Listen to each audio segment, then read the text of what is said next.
कोकणातील प्रत्येक घडामोडींचे लाईव्ह अपडेट पाहण्यासाठी आताच कोकण कटा न्यूजच्या सर्व सोशल मीडियाच्या प्लॅटफॉर्मला लाईक, फॉलो आणि सबस्क्राईब करा. रत्नागिरी येथे एक भीषण अपघात झालेला आहे. रत्नागिरी हातखंबा येथे 5:45 ते 5:30च्या दरम्यान एक भीषण अपघात झाला. कोळसा वाहून नेणाऱ्या एका 16 चाकी ट्रकनं 2 कार आणि जवळपास 3 ते 4 दुचाकींना जोराची धडक दिली. या अपघातामध्ये एकाचा जागीच मृत्यू तर 4 जण गंभीर जखमी झाले आहेत. मुंबई गोवा महामार्गावरील हातखंबा येथील हायस्कूलच्या तीव्र उतारावर ट्रेलरनं दुचाकीस्वाराला उडवल्यानं तरुण जागीच ठार झाल्याची घटना सायंकाळी 5:45च्या दरम्यान घडली. शिवम रवींद्र गोताड, वय वर्ष 20, जरेवाडी, राहणार रत्नागिरी असं मृत्यू झालेल्या तरुणाचं नाव आहे. तर त्याच्या मागे बसलेल्या निशांत कळंबटे, वय वर्ष 20, जरेवाडी, रत्नागिरी या तरुणाच्या डोक्याला गंभीर दुखापत झाल्यानं त्याला रत्नागिरी सिव्हिल हॉस्पिटलला दाखल करण्यात आलं. भरधाव ट्रेलरनं आणखी 3 दुचाकी आणि 2 कारला धडक दिली असून 4 जण यामध्ये गंभीर जखमी झालेली आहेत. महामार्गावर वाहतूक कोंडी झालेली होती, मात्र ती आता एकेरी वाहतूक सुरू करण्यात आल्याची माहिती कळतीये. हे दोघेही ITI रत्नागिरी येथे शिक्षण घेत असल्याची माहिती आहे. घरी जात असताना त्यांच्या दुचाकीला ट्रेलरनं मागून धडक दिली. शिवम गोताड आणि निशांत कलबटे हे दोघे रत्नागिरी ITI येथे शिक्षण घेत आहेत.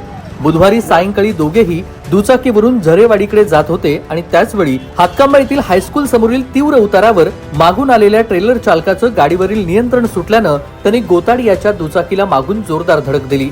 यामध्ये गोताड जागीच ठार झाला आणि त्याच्या मागे बसलेल्या निशांत याच्या डोक्याला गंभीर दुखापत झाली. जो स्पॉट आता आहे त्या स्पॉटला मागच्या काही महिन्यातला रेकॉर्ड बघितलं वारंवार अपघात होत आहेत. ग्रामस्थांची मागणी आहे. मला वाटतं यापूर्वी देखील एकदा त्या संदर्भातली बैठक तुम्ही स्वतः लावलेली होती, नियोजन केलेलं होतं. पण पुन्हा जो आज अपघात झाला सुदैवानं आपण असं म्हणू की खूप काही मोठं किंवा मेजर त्यातून घडलं नाहीये. आता तुम्ही स्पॉटला भेट दिला, स्थानिकांशी किंवा इथल्या लोकांशी, अधिकाऱ्यांची चर्चा केला, नेमका निर्णय काय घेतलेला आहे आणि पुढची प्रक्रिया जी राहील. हा मुंबई गोवा महामार्गावरचा एक भाग आहे जिथं मागच्या वेळी देखील ॲक्सिडेंट झाला होता, आता देखील ॲक्सिडेंट झाला आहे. आणि याच्यामध्ये ठेकेदारानं पूर्वी या रस्त्याच्या बाबतीमध्ये जो वेळ काढू धोरण केलं होतं, त्याच्यानंतर आता सबलेट केलेलं काम हे काही कॉन्ट्रॅक्टर पूर्ण करत आहे. पावसामुळं असेल किंवा अन्य काही बाबीमुळं असेल, संपूर्ण रस्त्याला ह्या 2 किलोमीटरमध्ये खड्डे पडलेले आहेत आणि त्या खड्ड्यामध्ये गाडी कदाचित लोडची आवरत नाही आणि दुर्दैवानं आज त्याच्यामध्ये एक 23 वर्षाचा मुलगा देखील मृत्युमुखी पडलेला आहे. मी सगळ्या इथल्या ग्रामस्थांना मुद्दाम करून भेटायला आलो होतो, कारण नॅशनल हायवेच्या संदर्भातली चर्चा परवा देखील मी गडकरी साहेबांबरोबर केलेली आहे. गडकरी साहेबांनी देखील आश्वस्त केले की येत्या 6 महिन्यामध्ये पूर्ण हा नॅशनल हायवे पूर्ण होईल. परंतु पावसामध्ये जे अपघात होत आहेत त्याच्यावर काहीतरी मार्ग काढला पाहिजे म्हणून उद्या सकाळी जिल्ह्याचा पालकमंत्री म्हणून मी स्वतः या संदर्भातली बैठक लावलेली आहे. सगळ्या अधिकाऱ्यांना मी बोलवलं आहे. वेगवेगळे पर्याय जे ग्रामस्थांनी सांगितले ते काढण्याच्या मनस्थितीमध्ये आम्ही सगळे आहोत आणि हा माझ्याच मतदारसंघातला भाग आहे म्हणून ग्रामस्थांची चर्चा करण्यासाठी मी इथं आलो होतो. थँक्यू. आणि या अपघातासंदर्भातील सविस्तर माहिती आपले प्रतिनिधी निसार शेख देत आहेत. रत्नागिरीतील अपघातासंदर्भातील सविस्तर माहिती देण्यासाठी निसार शेख आपले प्रतिनिधी जोडले गेलेले आहेत. निसार, रत्नागिरी हातखंबा येथे 5:30 ते 5:45च्या दरम्यान एक भीषण अपघात झालाय, ज्याच्यामध्ये 4 जण जखमी झाल्याची माहिती कळतीये आणि एका विद्यार्थ्याचा जागीच मृत्यू झाल्याची माहिती कळतीये. या क्षणाचे काय नेमके ताजे अपडेट आहेत आणि नेमका अपघात कसा झालेला आहे याच्या संदर्भातले काही तपशील आपल्यापर्यंत येत आहेत का निसार? तेच खरं. एकंदरीत आपण जर पाहिलं त्या ठिकाणी मुंबई गोवा महामार्गावरती हातखंबा येथे आज भीषण अपघात झालेला आहे. संध्याकाळी 5:45 वाजता दरम्यान हा अपघात झालेला आहे. कोळसा वाहतूक करणाऱ्या ट्रकने एकूण 6 गाड्यांना धडक दिली आहे. त्याच्यामध्ये 1 ठार तर 4 जखमी झाले. जखमींना शासकीय रुग्णालयात हलवलेलं आहे. हा पूर्णपणे त्याच्यात भीषण अपघात होता. ह्याच्यामध्ये आपण जर पाहिलं त्या ठिकाणी मुंबई गोवा महामार्ग हातखंबा जो आहे ते मुख्य ठिकाण आहे आणि त्या ठिकाणी रस्त्याचं त्याचं काम सुरू असल्यामुळे त्या ठिकाणी वाहतूक पूर्ण वळवली आहे आणि एकंदरीत आपण जर पाहिलं जसं त्या ठिकाणी शाळा सुद्धा आहे. संध्याकाळी 5:45 वाजता दरम्यान या ठिकाणी एक मोठ्या ट्रकने, कोळसा वाहतूक करणाऱ्या ट्रकने एकंदरीत सुरुवातीला एका दुचाकी सर्व धडक दिली. त्याच्यामध्ये एकंदरीत आपण जर पाहिलं त्याच्यात शिवम रवींद्र गोतार हा विद्यार्थी ठार झालेला आहे. त्याच्या पाठीमागे जो गाडीवरती बसला होता निशांत कलंबटे हा जखमी झालाय आणि त्याच्या डोक्याला गंभीर दुखापत झाल्याने त्याला शासकीय रुग्णालयात हलवण्यात आले.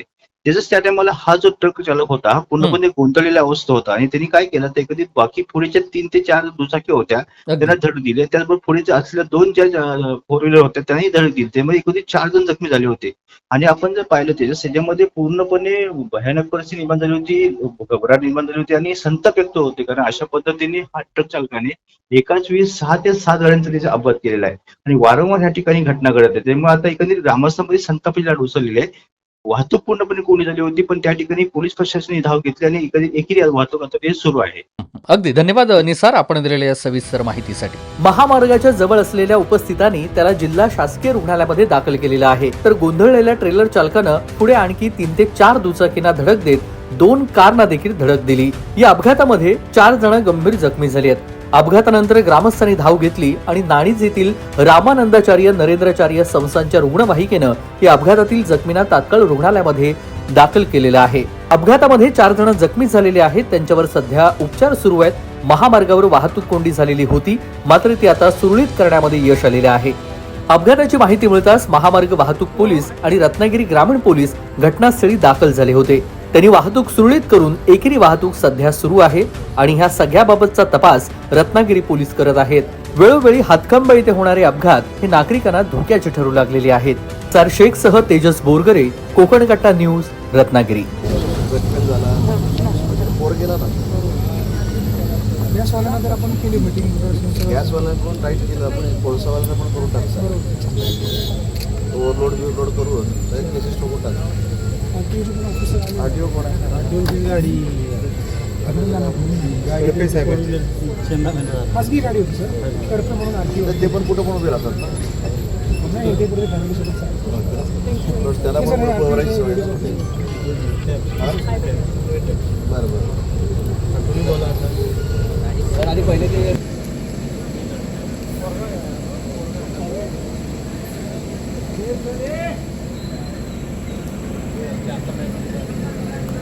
गाडी पडते लावलेली.